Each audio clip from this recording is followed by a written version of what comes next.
안녕하세요, 한성입니다. 이게 사람들이 가지고 있는 생각들이 대부분은 학습이 된 거라고 저는 생각해요. 남의 말을 듣고서 그거를 하나하나 다 꼼꼼히 체크하기보다도 동의하건 동의하지 않건 듣다 보면은 그게 사실인 것처럼 계속 들어오는 거죠. 제가 그 대표적인 예가 뭐라고 생각하냐면 바로 사우디에 관한 거예요. 사우디. 우리나라 사람도 그렇지만 뭐 전 세계적으로 사우디에 대한 이미지가 석유 판매로 돈이 어마어마하게 많은 그런 국가라고 생각해요. 돈이 너무너무 많아. 그래서 이제 돈이 너무너무 많은 나라인데 이 돈을 어떻게 쓸까라고 고민하다 보니까 네옴시티 같은 말도 안 되는 그런 사업들을 하는 거라고 생각을 하죠. 보통의 경우는요. 근데 재밌게도 사우디가 1년 동안 석유 팔아서 버는 돈이 경우에 따라서 차이는 있지만 삼성전자 매출보다 적습니다. 같거나 적은 경우들이 많아요. 그 말인즉슨 뭡니까?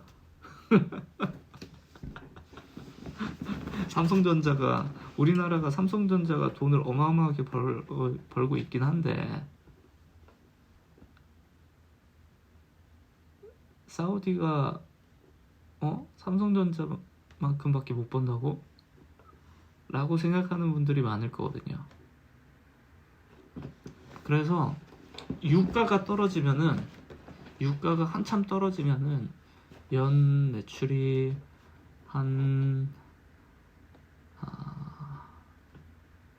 우리나라 돈으로 한 100조 뭐 그 정도? 그러니까는 1000억 달러 선까지 내려가기도 하고요.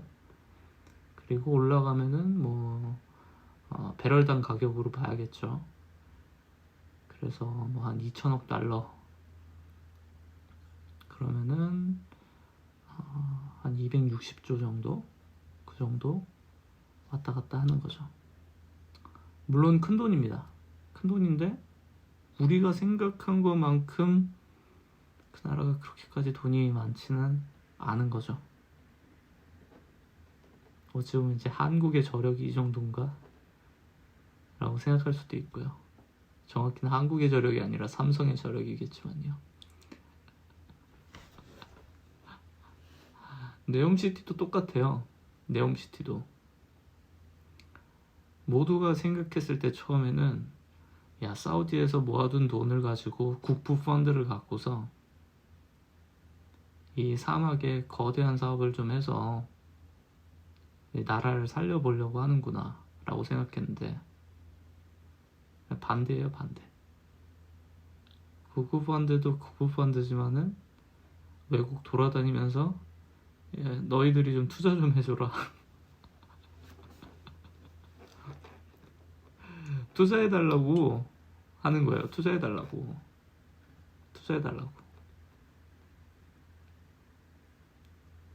한번 생각해보죠. 사우디의 국민들은 만약에 네옴시티 같은 게 생기면 거기서 살 수 있는 사람이 몇 명이나 될까요? 그 자료를 하나 보면요. 그 네옴시티에서 좋은 그런 상위급 아파트는 강남 아파트보다 더 비싼 가격이 될 거라고 전망을 하더라고요. 근데 그 어마어마한 넓이를 생각해 보면은 수용 인원이 엄청 많아야겠죠. 그러면 사우디 국가에서 실수요가 그만큼 생길 수 있을까? 팔려야 될 거 아니에요. 우리나라로 치면 분양이 나왔는데 분양이 미달나는 거잖아요. 그럼 거기에 건설한 사람들 다, 거기에 돈 빌려준 사람들 다 분양 안 될 때까지 손실이 엄청나겠죠.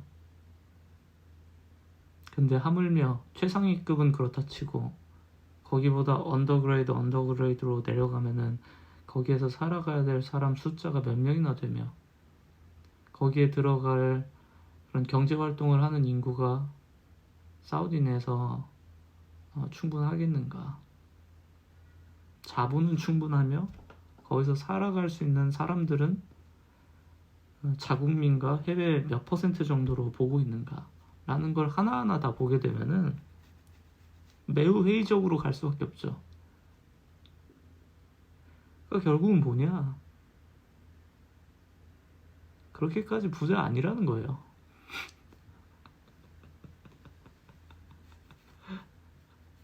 그렇게까지 부자 아니라는 겁니다. 막 돈 싸들고 와가지고 우리나라 기업들한테 요거 좀 만들어 주십시오 해서 뭐 계약금 뭐 몇백억 몇천억씩 막 보내면서 그렇게 하는 게 아니라 우리나라 사장님들, 우리 회장님들, 이재용 회장님 뭐 많잖아요. 각 그룹사 우리 같이 만들고 같이 좀 으쌰으쌰해서 잘해봅시다. 그겁니다. 그런 거니까 이게 웃긴 거예요.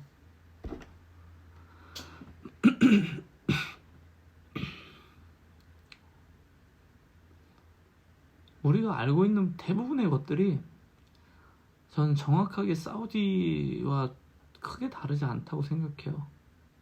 부자라고 생각했던 사람은 사실 부자가 아니고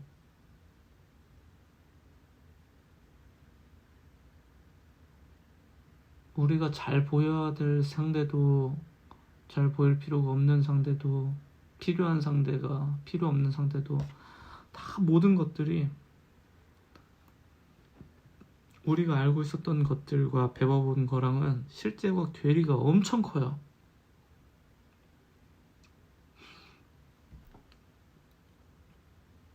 근데도 왜 우린 그렇게 알고 있을까요? 그런 뉴스들이, 그런 소식들이 계속 들리다 보니까 그런 인식이 생겨버린 거죠. 그런 인식이 생긴 거죠. 그리고 그게 하도 오랫동안 반복적으로 듣다 보면은 그게 틀릴 거라는 생각을, 사실과 다를 거라는 생각을 하지 않게 되고요.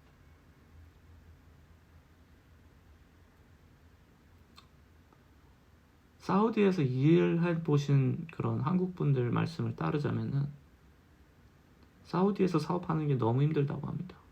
그 이유 중에 하나가 사우디에서 비즈니스를 하려면 사우디인을 채용을 해야 되는데 그분들이 하신 말씀입니다. 전 전혀 몰라요. 전 전혀 모르지만 사우디에서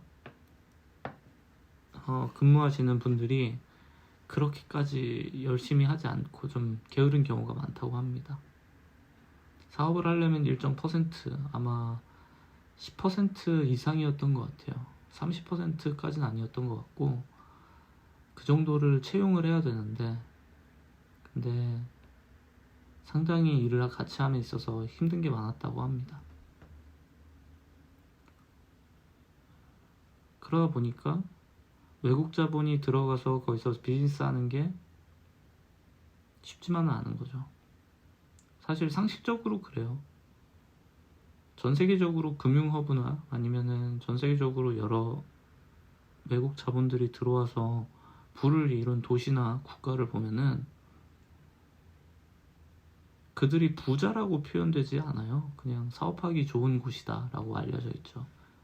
가령 제가 최근에 법인을 만든 싱가포르도 마찬가지예요. 사업하기 좋은 국가로 전 세계적으로 알려져 있어요. 다 이유가 있는 거죠. 반대로 사우디 돈은 많은데 사업하기는 좋은 곳인가?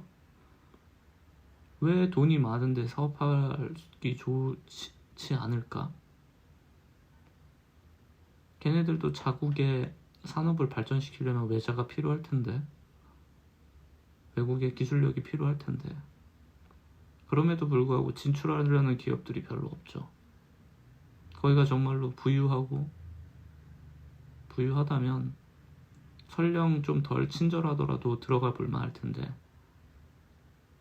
정말로 부유한가? 라는 것도 퀘스천 마크인 거고, 그리고 기업 친화적인가? 라는 부분에서도 퀘스천 마크인 거죠. 그러다 보니 지표로 나타나는 겁니다. 그래서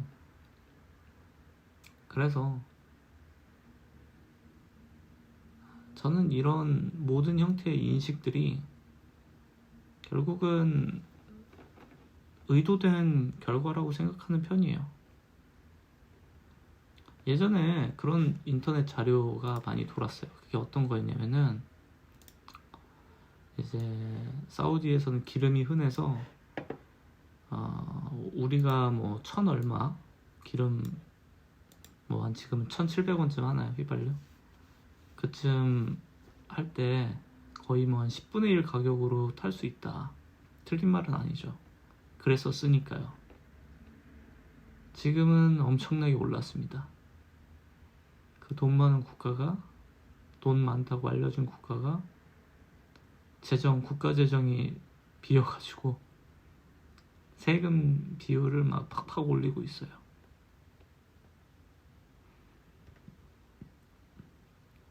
팍팍 올려서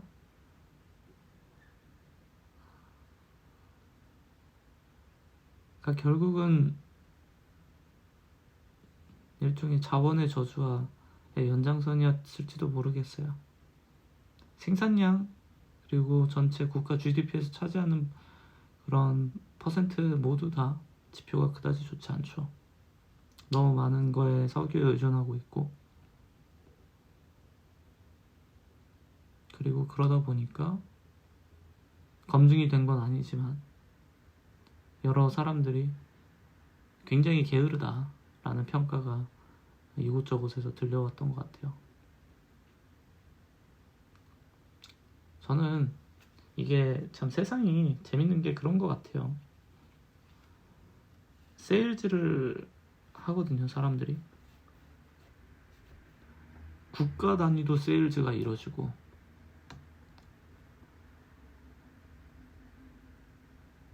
그리고 그거를 필터링 없이 믿다 보면은 뭐 개인에 대해서는 문제가 없을 수도 있는데, 잘못된 인사이트를 갖고서 비즈니스를 하다 보면은 문제가 될 경우도 생기겠죠.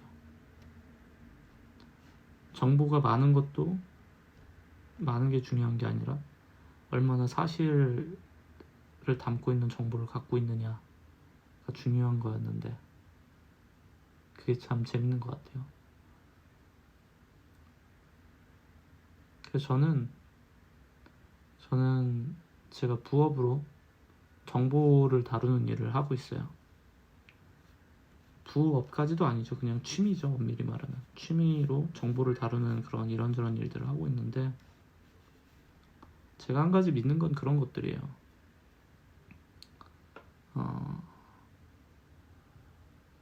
과거 시대에서도 항상 그래왔지만은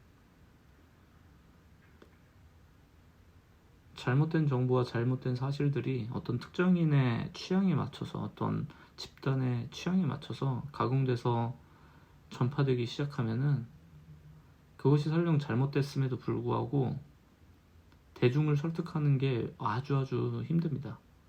아주 힘들어요. 우리는 지난 역사에서 그런 걸 많이 봐왔어요. 제가 어떤 케이스라고 말을 하면은 정치적인 색깔 때문에 두들겨 맞을 수 있기 때문에 말을 못하지만, 다들 아시죠? 우리나라 불과 20년 안쪽으로 있었던 수많은 사건들 중에서 잘못된 사실이 퍼져나가서 문제가 됐던 경우들이 많이 있죠. 그래서 전 그런 데서 자유롭고 싶어서 정보를 취급하고 있어요. 그래서 이거는 제 먼 꿈이기도 한데 싱크탱크를 만들고 싶더라고요. 싱크탱크를 만들어서 이런 온갖 실체와는 거리가 있는 정보들을 잘 취합하고 싶고, 그리고 거기에서 유의미한 그런 일들을 좀 해보고 싶어요. 마치 일종의 자정작용인 거죠. 사람들에게 헛된 정보를 퍼뜨려서 이득을 취하려는 사람이 있다면은 그거에 대항하기 위한 누군가는 필요할 것 같다. 반대되는 실체를 갖고서, 실제 정보를 갖고서 마치 빅쇼트 같은 거죠.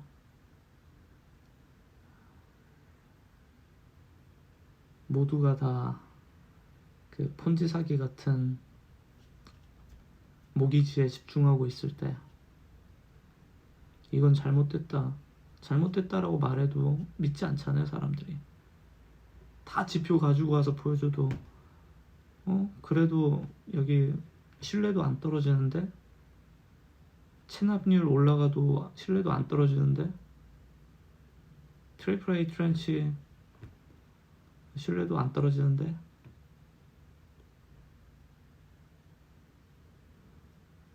그런 상황이 왔을 때 누구 말이 맞나? 결과적으로 반대 포지션이 있어야 균형이 맞는 거니까. 만약에 그때 반대 포지션이 없었다면 아마 더 큰 참사가 생겼겠죠. 버블을 더 키워서 터뜨리는 격이니까. 저는 그러한 형태의 온갖 정보의 이상한 재배포로 생기는 온갖 버블들을 줄이고 싶어요. 그런 일을 제 인생에 걸쳐서 좀 해보고 싶어요. 그게 제가 뭐 싱크탱크라고 표현했지만 뭐 싱크탱크의 기능과는 조금 차이는 있을지 몰라도 그런 일을 좀 해보고 싶은 편이에요. 그리고 또 한 가지는 워낙 틀린 게 많다 보니까, 워낙 틀린 게 많아서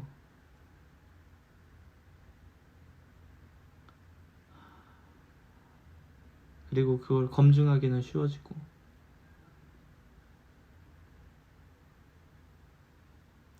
그래서 저는 장기적으로 시대에 비전이 있는 게 그런 요소가 아닌가 싶습니다.